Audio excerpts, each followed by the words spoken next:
Fear, my support staff, persons in the Tribune, citizens tuned in via social media, radio, or under the sound of my voice, good morning, blessed, safe, and productive day to all. I will go directly into answering the clarification questions posed by the honorable members of Parliament. MP York, approximately 100 booths and 200 slot machines, some in grocery stores. What is the Minister of Finance's position on this in regard to taxation? Madam Chair, through you, MP York requested my opinion on the matter of lottery booths and slot machines.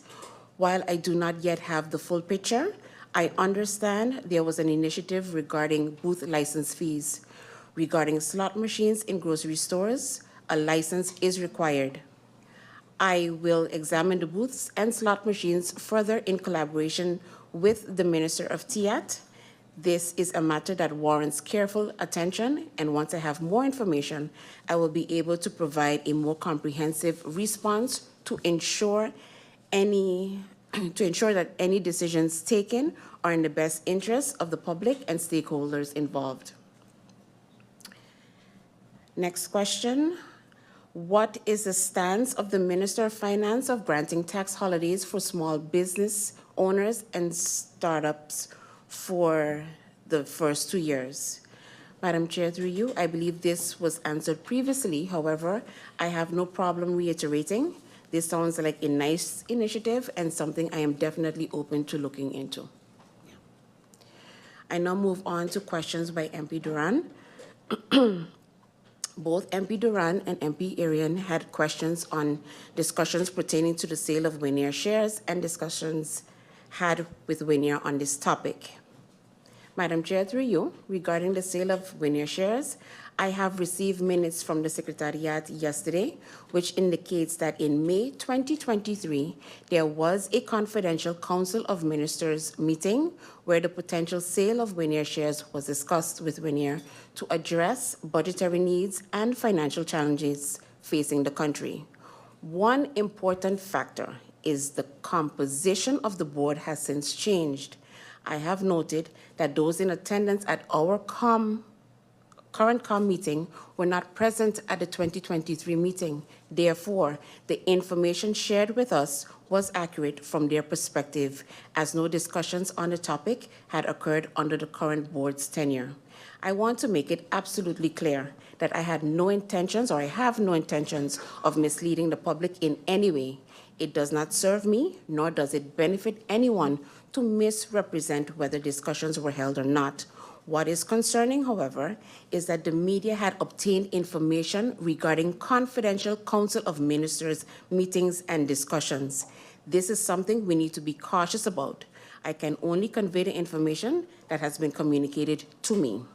That said, I fully respect the confidential nature of COM discussions and cannot divulge further details. However, as the Prime Minister has indicated, this government currently has no intention of selling Winier shares. Our focus remains on implementing structural revenue increases for St. Maarten, as this is a more sustainable approach than relying on incidental revenue sources. I continue to believe that including the sale of Winier shares in the 2024 budget is a mistake. Only revenue that can be realistically achieved should be included. Otherwise, necessary cuts will still need to be made. The process of selling shares is lengthy, and such revenue should only be reflected in the budget when it is realistic to execute the sale within the given time frame. Next question. It was said that the National Alliance took out bad loans in 2014. I'm happy that the minister was able to clarify that it was, in fact, a DP minister who was responsible for these loans. Reference was made to government refusing to appeal the tax tender. Madam Chair, through you, concerning the loans, I did not refer to them as bad loans. I simply provided a financial overview and mentioned the loans that need to be repaid in the coming years. In regards to the appeal of the tax tender, verdict as previously answered in agreement with the TWO, the one funding the project, and based on expert advice, we decided not to appeal the verdict after assessing whether it would make sense to do so. Questions moving on to from MP Arian. Before answers are given, no matter who writes the answers, you will have to take ownership of the answers. I strongly advise that before answers are given, you ensure that they are aligned with what you believe in and make sense to you. Some things just don't make sense. And that was a statement by MP Arian. Madam Chair, through you, all answers provided by me have been read by my person. As I have been stating continuously, the late Roy Marlin taught me in the importance of reading and rereading, but to do so with comprehension. I hate to have to reiterate, but that is exactly why I was able to read, comprehend, and improve the whole flying accord and save St. Maarten 27 million guilders. I would also like to clarify, Madam Chair, through you, that I take ownership of the answers given, and I will also take ownership of any errors made. I am not too big of a person to acknowledge when an error is made. I would also like to remind the public that we are here presenting an amended budget for the year 2024, which was brought forward by the previous Minister of Finance.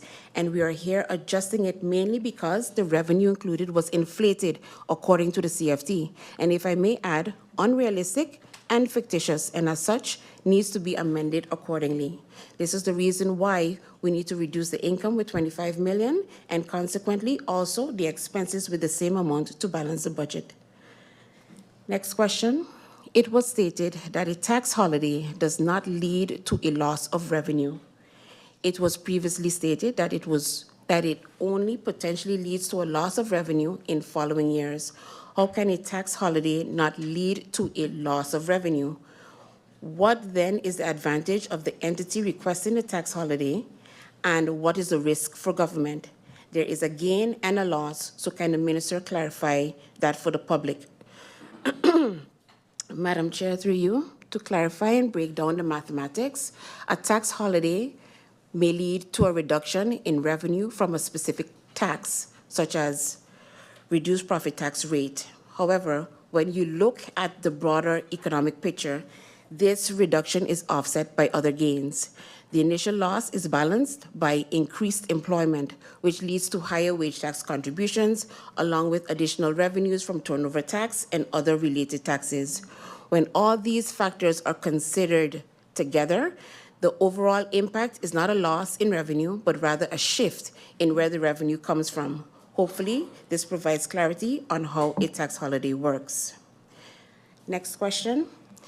I would like for the minister to clarify for the public what a tax holiday is. Why do investors request it, and how does government decide to grant it? Madam Chair, through you, I really appreciated this question from the Honourable MP, and to clarify to the public as requested by the MP, a tax holiday is a temporary reduction of certain taxes granted by the government to encourage economic activity, attract investment, or provide relief to businesses or individuals. During a tax holiday, businesses or individuals may be exempt from paying specific taxes for a designated period. Governments often implement tax holidays to stimulate growth in particular sectors, attract foreign investment, or support recovery during economic downturns. While a tax holiday reduces immediate tax revenue, the aim is to generate long-term economic benefits by boosting business activity, employment, and overall economic growth.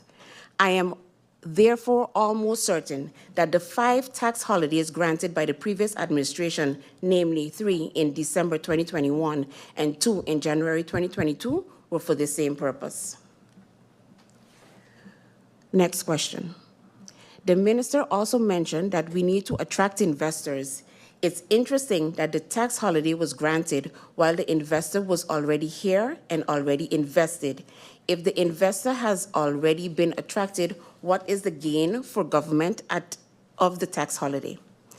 Madam Chair, through you, the law exists, and investors, whether local or foreign direct investors, can request a tax holiday once they meet the requirements. The legislation is in place, and tax holidays are granted by a national decree. Next question. Regarding the tax system, it was a weird answer given. This statement was also made by MP Duran. Minister of Finance claiming that this issue is because of lack of continuity by the National Alliance and that DP put us in this hole with regard to the tax system.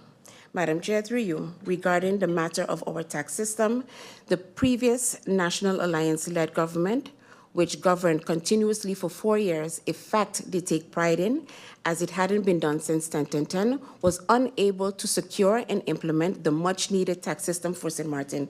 I can assure you, God's willing, if I have the honor of serving as the Minister of Finance for the next 4 years, St. Maarten will have a new and reformed tax system in place.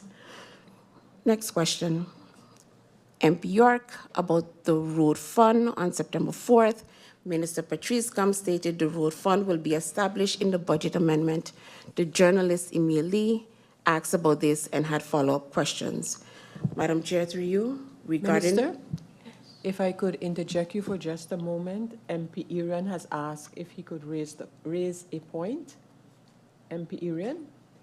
Yes, so I'm going to do my clarifications after the fact, but one question was missing. I asked it, I think, twice now regarding legislation. And one of them is actually the legislation for tax holidays, which I believe this year was going to be, I think, the final year. We put something in the paper last year. So, and I asked if the minister and this current government is continuing with the legislative agenda, basically, or that we started, or not. So, in particular with the tax holiday legislation. Let me ask, thank you, MP Irian.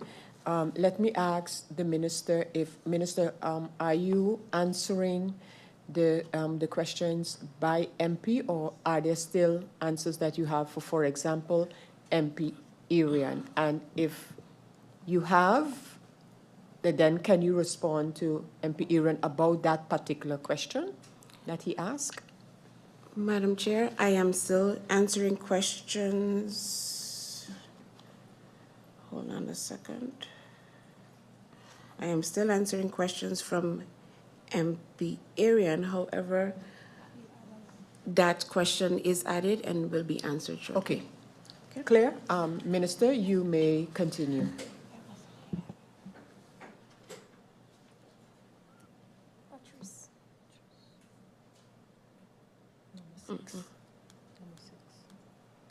Thank you. I will repeat the question just for clarity. MP York, about the road fund on September 4th, Minister Patrice Gumbs stated the road fund will be established in the budget amendment. The journalist immediately asked about this and had follow-up questions. Madam Chair, through you, regarding the road fund, I am not certain what was expected to be seen in the budget, as this is a law. With 2.5 months remaining in the year, there are still funds available in the capital expenditure, CapEx, for road projects. Therefore, a relocation at this point would not be practical. As mentioned previously, together with the Ministry of Romy, we will further assess how to go about the road fund and the appropriate implementation of this. This may involve adjusting or retracting the law to improve the utilization of the intended funds and to prevent both over-allocation and underutilization. The following questions were asked to the Minister of TIAD, but will be answered by my person. Question: the interest expense of the collective sector, what is our limit? And if we take on a loan, will it exceed our limit? Madam Chair, through you, in 2021, the interest expense norm was 5%. If we take out these loans, we will not exceed our limit. Currently, in the IMF report, the interest norm is estimated at 4.2%. This aligns with our assessment, taking into account discussions with CFT. Please note that in the initial budget 2024, the investments included were $122 million. In this amended budget, the amount is $123 million. As such, in both instances, the interest expense norm will not be exceeded. Next question: when last was the rental last norm of the collective sector calculated, and has it been updated and taken into the loan?